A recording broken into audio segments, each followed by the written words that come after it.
जो date decide कर दी गई है, आपको लगता है उसी संदर्भ में हड़बड़ी की जाए? अगर 2 वर्ष बाद भी प्रतिष्ठा मोदी जी ही करते तो अभी मैं प्रश्न उठाता, शास्त्रीय विधा से मूर्ति का स्पर्श होना चाहिए, मूर्ति की प्रतिष्ठा होना चाहिए। कोई कारण नहीं है, मैं किसी पार्टी का नहीं हूँ, मेरा दृष्टिकोण जो है बहुत व्यापक है, विश्व स्तर पर है।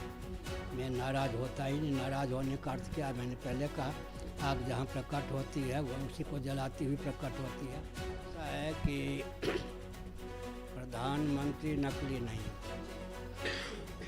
मुख्यमंत्री नकली नहीं, राज्यपाल नकली नहीं, राष्ट्रपति नकली नहीं। इनसे घटिया पद शंकराचार्य का है क्या? शासकों पर शासन करने का पद हम लोगों का है। ऐसी स्थिति में जब स्वतंत्र भारत में आतंकवादी शंकराचार्य बन के घुमाए जा रहे हैं, इससे सिद्ध होता है कि देश का अस्तित्व आदर्श के साथ खिलवाड़ किया जा रहा है। हार होगा, उसके बाद जैसी संरचना होनी चाहिए होगी। व्यासपीठ के साथ जो टकराता है, 4 खाने चूर चूर हो जाता है। मैंने 10 बार का 20 बार और कहलवा लो, शास्त्रीय विधा से काम नहीं हो रहा है, इसलिए मैं उसमें भाग नहीं लेता। समझ गए? मैं रूठता नहीं, नाराज भी नहीं होता। 22 जनवरी को लेकर पूरे भारत में उत्साह का माहौल है, लेकिन कुछ ऐसी बातें हैं जो शास्त्रों के विरुद्ध जा रही है, और इसी पर चर्चा करने के लिए आज हमारे साथ श्रीमद जगत गुरु शंकराचार्य स्वामी निश्चलानंद सरस्वती जी महाराज जुड़ रहे हैं। उन्होंने कई ऐसी बातें कही हैं जो सबके सुनने योग्य है और सुनना भी चाहिए, क्योंकि इसके पीछे एक लॉजिक भी साफ साफ नजर आ रहा है।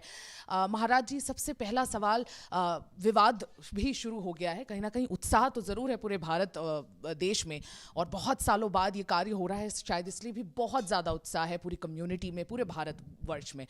लेकिन कहीं ना कहीं आमंत्रण को लेकर भी ये जो विवाद सामने आ रहा है, भले वो ऑपोजिशन पार्टीज सवाल उठा रहे हो, आपने भी सवाल उठाया है। मुझे ये जानना था कि आमंत्रण महाराज जी आया है, अगर आमंत्रण आया है तो आपको क्या लग रहा है, आप जाएंगे उस प्राण प्रतिष्ठा में सम्मिलित होने?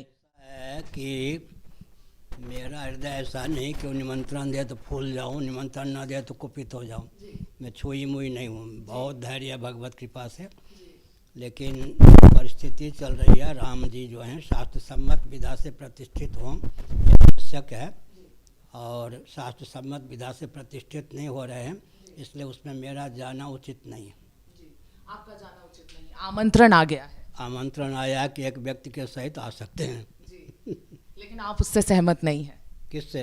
आमंत्रण से। आमंत्रण से नहीं, कार्यक्रम से सहमत नहीं। किस तरह से सहमत नहीं है? आप कह रहे हैं शास्त्रों के विधि का परित्याग करके जो मुहूर्त का ध्यान रखना चाहिए, कौन मूर्ति का स्पर्श करे, कौन न करे, कौन प्रतिष्ठा करे, कौन न प्रतिष्ठा करे। सुनो, स्कंद पुराण में लिखा है, जो देवी देवता की प्रतिमाएं होती हैं, जिसको श्रीमद् भागवत में अर्चा विग्रह कहा गया है, उसमें देवता के तेज प्रतिष्ठित तब होते हैं जब विधिवत प्रतिष्ठा हो। साथ ही साथ मान लो विधिवत प्रतिष्ठा हो जाए, पूजा आरती इत्यादि में अगर विधि का पालन न किया जाए तो देवी देवता का तेज तिरोहित हो जाता। गुड कंडक्ट बैड कंडक्ट तो आप जानते हो। और जब देवी देवता का तेज तिरोहित हो जाता है तो डाकनी शाकनी भूत प्रेत पिशाच उस प्रतिमा में प्रतिष्ठित होकर पूरे क्षेत्र को तहस नहस कर देते हैं। इसलिए प्राण प्रतिष्ठा, मूर्ति प्रतिष्ठा खिलवाड़ नहीं है, इसमें दर्शन विज्ञान व्यवहार तीनों का एकत्व है। व्यापक अग्नि को घर्षण के द्वारा एक जगह व्यक्त कर लिया जाता है, वो दाहक प्रकाशक अग्नि तत्व होता है। इसी प्रकार व्यापक परमात्मा को मांत्रिक तांत्रिक यांत्रिक विधा से प्रतिमा में अर्चा विग्रह में मूर्ति में अभिव्यक्त करने की विधा दर्शन विज्ञान व्यवहार की दृष्टि से बहुत महत्वपूर्ण है। तो उसका अनुपालन उसी ढंग से किया जाएगा तो तेज का प्राकट्य होगा, तेज सबके लिए हितप्रद होगा, नहीं तो विस्फोटक हो जाता है। महाराज जी, जैसे कि आपने कहा कि समय अभी जैसे कि शेष है, मंदिर बना नहीं है पूरा, जैसे कि बताया जा रहा है मंदिर पूरा बना नहीं है। मंदिर बनने में लगेंगे 1-2 वर्ष मंदिर बनने में लगेंगे। लोकसभा चुनाव 2024 के काफ़ी करीब है, आपको लगता है कि उसी के संदर्भ में कहीं ना कहीं जल्दी कराया जा रहा है? 22 जनवरी एक जो डेट डिसाइड कर दी गई है, आपको लगता है उसी संदर्भ में हड़बड़ी की जाए? अगर 2 वर्ष बाद भी प्रतिष्ठा मोदी जी ही करते तो अभी मैं प्रश्न उठाता कि शास्त्रीय विधा से मूर्ति का स्पर्श होना चाहिए, मूर्ति की प्रतिष्ठा होनी चाहिए। जी, तो बिल्कुल वहाँ पर शास्त्रों का ध्यान नहीं रखा जा रहा है? बिल्कुल नहीं रखा जा रहा है, तो स्पष्ट है इसमें क्या। ये एक चर्चा ये भी है महाराज जी कि कहीं ना कहीं एक नाराज़गी है क्या ये नाराजगी, आप कह रहे हैं नाराजगी नहीं है, हम आपका उत्तर सुन चुके हैं, लेकिन किस चीज को लेकर? आपने कहा शास्त्रों के विरुद्ध है इसलिए आप दूर रहना चाहते हैं, लेकिन विरोध का कोई और कारण? और कोई कारण नहीं है, मैं किसी पार्टी का नहीं हूँ, मेरा दृष्टिकोण जो है बहुत व्यापक है, विश्व स्तर पर है। मैं नाराज़ होता ही नहीं। नाराज़ होने का अर्थ क्या है? मैंने पहले कहा, आग जहाँ प्रकट होती है वह उसी को जलाती हुई प्रकट होती है। नाराज जो होता है, क्रोध पर क्रोध करना चाहिए, नहीं तो क्रोध अपने अभिव्यंजक संस्थान को ही जला देता है। मैं ऐसा काम क्यों करूं कि नाराज मैं तो मुस्कुराते हुए सब काम करता हूं। जो मुझसे युद्ध करने आता है उसको बलवान बनाता हूं, मुस्कुराते हुए यूँ करता हूँ, पछाड़ खा जाता है।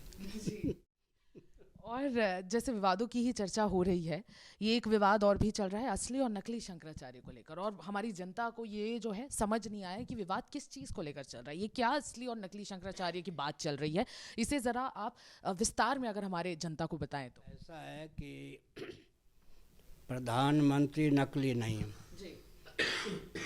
मुख्यमंत्री नकली नहीं, राज्यपाल नकली नहीं, राष्ट्रपति नकली नहीं, इनसे घटिया पद शंकराचार्य का है क्या? शासकों पर शासन करने का पद हम लोगों का है।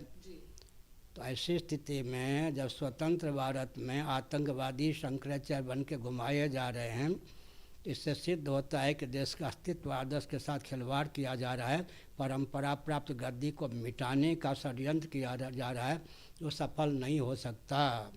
तो ये जो आपने कहा नकली शंकराचार्य को घुमाया जा रहा है, किसके द्वारा घुमाया जा रहा है? आपको लग रहा है कि कहीं से सपोर्ट दिया जा रहा है? सुनो, नरसिंह राव ने मेरे विरोध में खड़ा किया था एक आतंकवादी को, और सपा इत्यादि ने उसका पोषण किया था। अब जो है मोदी योगी उसको देश विदेश में पूरी का शंकराचार्य ख्यापित करके दोहरा रहे हैं। सभी पार्टियों की सहभागिता तो हो ही गई। नरसिंह राव मेरे ख्याल में कांग्रेसी थे, वहाँ से लेकर अभी भाजपा की सरकार है, केंद्र में, प्रांत में भी, उत्तर प्रदेश में, सब तो वैसे जैसे नागनाथ वैसे सांपनाथ। तो कहीं ना कहीं इसका जो रिजल्ट होगा, एक आउटकम होगा, वो अच्छा नहीं होगा। संभार होगा, उसके बाद जैसी संरचना होनी चाहिए होगी। व्यासपीठ के साथ जो टकराता है, चार खाने चूर चूर हो जाता। मैंने पहले कहा, हिमालय पर जो मुष्टिका का प्रहार करता है उसकी मुट्ठी टूट जाती है, और आकाश को जो प्रहार करता मुट्ठी से, आकाश को तक क्या उस चोट की पहुँच होगी? वह उसकी मुट्ठी स्वयं अभी घायल हो जाएगी, थक जाएगी। इसलिए हम लोगों से टकराना उचित नहीं है। और वो एटम बम की शक्ति को केवल दृष्टि मात्र से नष्ट करने की क्षमता हम लोगों में है। वैसे हम आधुनिक विनाश से चुनाव की प्रक्रिया से इस पीठ पर नहीं प्रतिष्ठित हैं। जिनकी गद्दी हरिहर की, उनके द्वारा प्रेरित होकर के हम प्रतिष्ठित हैं, इसलिए कोई हमारा बाल बांका नहीं कर सकता। अब कोई इस गद्दी के साथ खिलवाड़ करना चाहता है, कितना भी बलवान क्यों न हो, सुरक्षित नहीं रह सकता। जनता को मैं भड़काता नहीं, लेकिन हमारी वाणी का अनुगमन जनता करती है। लोक मत भी हमारे साथ है, शास्त्र मत भी हमारे साथ है, साधु मत भी हमारे साथ है। तो हमने संकेत किया, सब प्रकार से हम लोग बलवान हैं, दुर्बल हमको न कोई समझे। तो देवी देवता ऋषि मुनि हमारे साथ हैं, इसलिए जो कुछ किया जा रहा है, देश का अपकर्ष इसमें सुनिश्चित है। शंकराचार्य भी आतंकवादी होंगे, अराजक तत्व होंगे, हुर्रियत के नेता के खिलवाड़ होंगे, तो फिर?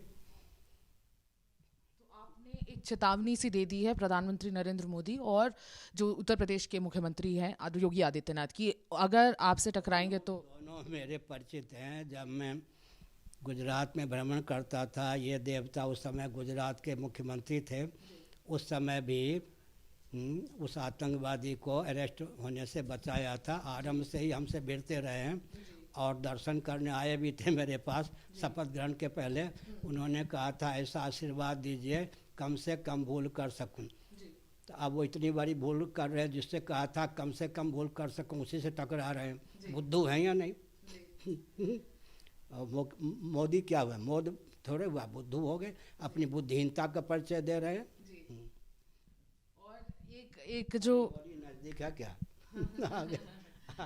जी, एक और एक स्टेटमेंट आया है चंपत राय जी का, श्री राम मोदी जी, और सुनते भी रहते हैं, हमारे शब्दों का प्रयोग भी करते रहते हैं, समझ गए? सीखते भी हैं और टकराते भी हैं। अच्छा, सीखते भी हैं और टकराते भी हैं, बिल्कुल विशेषता है उनकी। चंपत राय जी कह रहे हैं कि श्री राम जन्मभूमि ट्रस्ट के महासचिव चंपत राय जी कह रहे हैं कि मंदिर जो है सौंपा जाना चाहिए रामानंद समुदाय को। तो आपका इस पूरे स्टेटमेंट पर क्या है एक रिएक्शन है? पहले हुए रामानंदाचार्य पहले हुए जी। राम जी पहले हुए और रामानंदाचार्य पहले हुए जी। पहले ये चंपत राय पहले हुए या संपत राय पहले हुए? चंपत राय माने यहाँ से वहाँ भगते फिरो क्या, बेपैदनी का लोटा। और लोटा का उल्टा क्या होता है? टालो।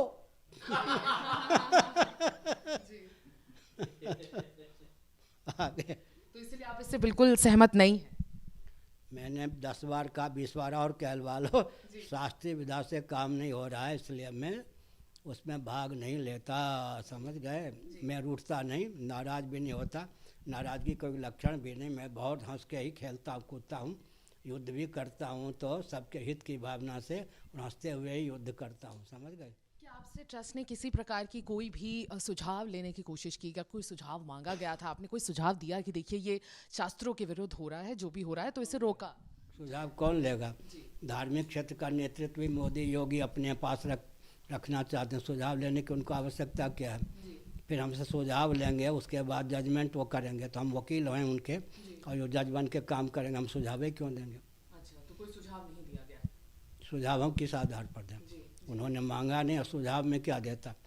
सुनिए, हमारा निर्णय तो सुप्रीम कोर्ट में भी नहीं काटा जाता। जगन्नाथ मंदिर का प्रश्न था, में कोई पार्टी नहीं था उस समय, जो चीफ जस्टिस थे उन्होंने कहा धार्मिक विषय है, इसमें आपका जो मार्गदर्शन होगा वही हमारा निर्णय होगा। 32 बिंदु हमने लिख के दिया और हमने जो दिया बिंदु वो निर्णय हो गया। सुप्रीम कोर्ट भी हमारा सुझाव क्या, हमारे जो बिंदु होते हैं उसका खंडन नहीं करता, क्योंकि बुरा न मानो होली है। मैं संविधान का भी ज्ञाता हूँ और मुझसे बहुत से व्यक्ति वकालत कैसे करें, निर्णय कैसे करें, जब मैं शंकराचार्य नहीं था तो भी प्रशिक्षण ले चुके हैं। शंकराचार्य हुआ तो 32 एडवोकेट सुप्रीम कोर्ट आदि के और जस्टिस भी आकर के, हाँ 150 ये सब आकर के मुझसे न्याय के ऊपर प्रवचन सुन चुके हैं और मार्गदर्शन ले चुके हैं।